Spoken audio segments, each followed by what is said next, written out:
How would you react if you found out that your flight would take nearly half a century? I think only adventure lovers would appreciate that. But for most people, it would hardly be fun, and I'm even sure that the bravest wouldn't like it either. July 2nd, 1955. Flight 914 of Pan American Airlines was flying the route from New York to Miami, Florida.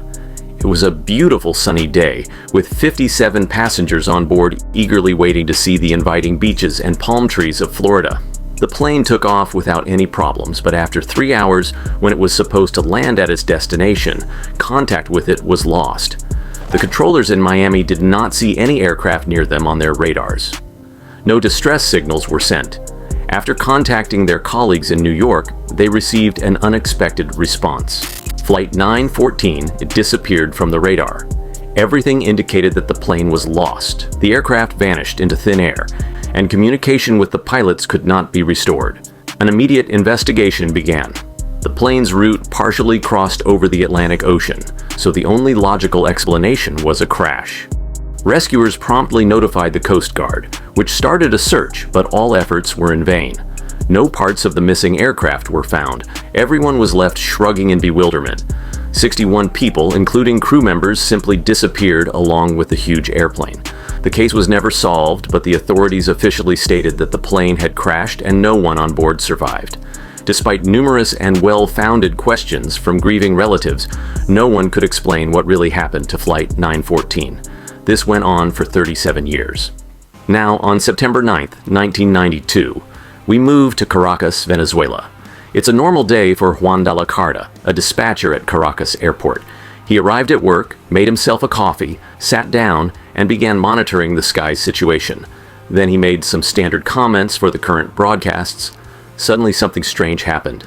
Out of nowhere on the radar, a new object appeared, as if it had materialized by magic, or perhaps was hiding, and then decided to come out of the shadows. Either way, it was strange to see it near the civilian airport, so Juan checked the data several times, assuming it was an error, but there was no mistake. The readings were normal. Soon he and his colleagues could confirm this with their own eyes. In less than 10 minutes, the culprit appeared in their sight. At first, the controllers took it for a normal airplane, but as it got closer, they realized it was a very old model liner, a passenger Douglas DC-4, equipped with propellers and turbines. Such planes, of course, were still in use, but they were actively being replaced by more modern ones. But that was far from the strangest part. The real confusion began when the pilot of the mysterious plane radioed the dispatcher asking, "Where are we?" The shift supervisor, Cuando La Corda, replied, "You are approaching Caracas Airport," and clarified the destination. There was a pause on the airwaves. Then the pilot answered, "This is Flight 914 Pan American, flying the route New York, Miami, Florida, with 4 crew members and 57 passengers on board." These words completely baffled the dispatcher. What was this flight doing here nearly 2,000 kilometers from its destination? He quickly asked the pilot several more questions, but the answer left him puzzled. The pilot reported the flight was supposed to land at Miami Airport at 9:50 a.m. on July 2nd, 1955. Now the dispatcher was silent, afraid to ask anything further, fearing to worsen an already difficult situation. Finally, he gave permission to land. The dispatcher didn't know how to react to the pilot's words. Had he lost his mind? However, it didn't matter, as there were people on board. Juan had to make sure the plane landed before asking questions. Ground services were ordered to assist the aircraft and passengers. The landing was successful. Breathing a sigh of relief, Juan finally dared to ask, "Do you know today is May 21st, 1992? After a pause, he realized he had made a big mistake. Staff were already near the plane when the pilot asked in surprise, "What do you mean?" Then the dispatcher understood he would have to call security for help. But as the personnel moved toward the plane, the pilot did something no one expected. Juan clearly heard the captain shout in panic, "No, back off, we're taking off." And indeed, the engines roared. Then the plane, without permission, moved onto the runway. Juan tried to stop the pilot over the radio, explaining he was endangering everyone, but the pilot didn't respond. The plane positioned on the runway, accelerated, and took off. For a few minutes it was still visible in the sky. Then it became just a dot on the radar and disappeared again.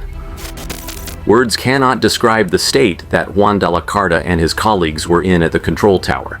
Just moments ago, a vintage plane appeared before them. Then the pilot said they were headed to Miami, and before they could react, the aircraft vanished, dissolving into the air, like a collective hallucination. No traces have been found to this day. No one can explain what happened that morning in Caracas. Do you also feel that something is off here? It should be noted that the authenticity of this case has caused much debate. As early as 1985, it was first written about in the Weekly World News newspaper. That was 1985, 7 years before the event supposedly happened in reality. Later, the same paper twice retold the story, slightly changing details and assigning 1992 as the year of the time-traveling plane's return. Photos of dispatcher Juan de la Carta also differed from original ones of previous years. The story was officially declared a hoax and became a common urban legend, but the legend still lives on. Many sources retell it in their own way. Some even claim that the plane's passengers returned home, and each looked exactly the same as 37 years ago, although their relatives and friends had aged. It is claimed that doctors examined the crew and passengers, but found no abnormalities. The people were healthy. This part of the story seems unconvincing, as there is no evidence that any passenger could return after a journey lasting decades. Think about it. How could someone survive so many years without food? The only thing that keeps appearing on the internet, fueling interest among paranormal enthusiasts, are pocket calendars supposedly dropped by the mysterious plane during its visit to Caracas airport. They are dated 1955, and if rumors are true, are the only evidence of this strange event. Some say the calendars are real, but there is no proof they exist. But who knows? Maybe it's just a tale, an urban legend, or part of a conspiracy to hide the possibility of time travel. I think we will never know.